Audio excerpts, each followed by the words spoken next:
திருப்பள்ளி எழுச்சியின் 2வது பாசுரத்தை இன்று நாம் சிந்திக்க உள்ளோம்.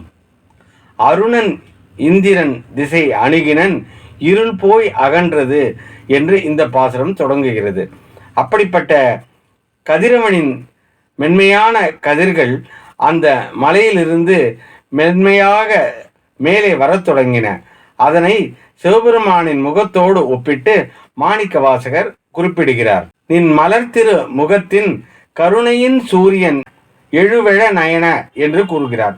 அவருடைய திருமுகமானது கருணையின் வடிவாக உள்ளதாம். அப்படிப்பட்ட கருணையின் வடிவாக இருக்கக்கூடிய அவருடைய திருமுகத்தை உதயகிரி என்று சொல்லக்கூடிய அந்த சூரிய கிரணங்கள் கிளம்பும் மலைக்கு ஒப்பிட்டு கருணையினையே சூரியனாக ஒப்பிட்டு மாணிக்க வாசகர் கூறுகிறார். உதயம் நின் மலர்த்திரு முகத்தின் என்கின்ற வரிகள் மூலம் கருணையின் சூரியன் என்று சிவபெருமானை மாணிக்க வாசகர் குறிப்பிடுகிறார். கடிமலர் மலர மற்று அண்ணல் அங்கண்ணாம் என்று கூறுகிறார்.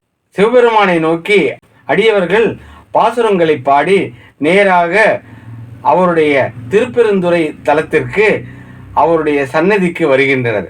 அப்படி வரும்போது எவ்வாறு மலர் மேல் வண்டுகள் யாவும் மொய்த்து அதிலுள்ள தேனை உணுகின்றனவோ அடியவர்கள் சிவபெருமானின் பெருமையை கூறி அவரை அணுகி அவரை நோக்கி சென்று பாசுரங்களை பாடுகின்றனர் என்று இந்த வரியில் கூறுகிறார். திரள் நிறை மறுபதம் முரல்வன இவையோர் என்று அந்த வண்டுகளானது மலர் மேல் மொய்த்து அதிலுள்ள தேனை உறிஞ்சுவது போல அடியார்கள் சிவபெருமானிடம் வந்து மொய்த்து அவருடைய அருளை பெறுவதற்காக வருகின்றனர்.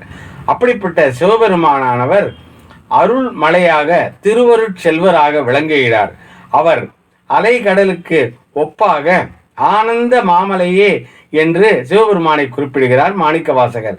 அவரை மாமலை என்று ஆனந்த மாமலை எப்பொழுதும் நமக்கு மகிழ்ச்சியை தரக்கூடிய மலையாக சிவபெருமான் விளங்குகிறார் என்று கூறுகிறார். அப்படிப்பட்ட திருப்பெருந்துறையில் எழுந்தருளக்கூடிய சிவபெருமானே ஆனந்த மலையே என்றும் திருவருட்செல்வரே என்று சிவபெருமானை நோக்கி துதி பாடுகின்றனர் அடியவர்கள். அப்படிப்பட்ட திருப்பெருந்துறையில் நீங்கள் பள்ளி எழுந்தருள வேண்டும் என்று மாணிக்க வாசகர் அந்த அருள்மலையை நோக்கி அருள்நிதி தரவரும் ஆனந்த மாமலையே என்று குறிப்பிட்டு சிவபெருமானின் பெருமையை பாடுகிறார். அருணன்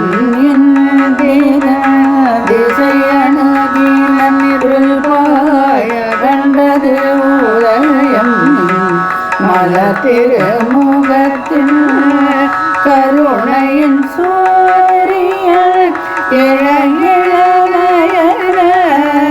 கடிமலர் மலரமற்று அண்ணல் அங்கண்ணா திரள் நிறை அறுபதும் முரல்வன இவையோ திருப்பெருந்துறை ஊரே சிவபெருமானே கருணிதி தரவரும் ஆனந்த மலையே அலைக்கடலே வள்ளி எழுந்தருளே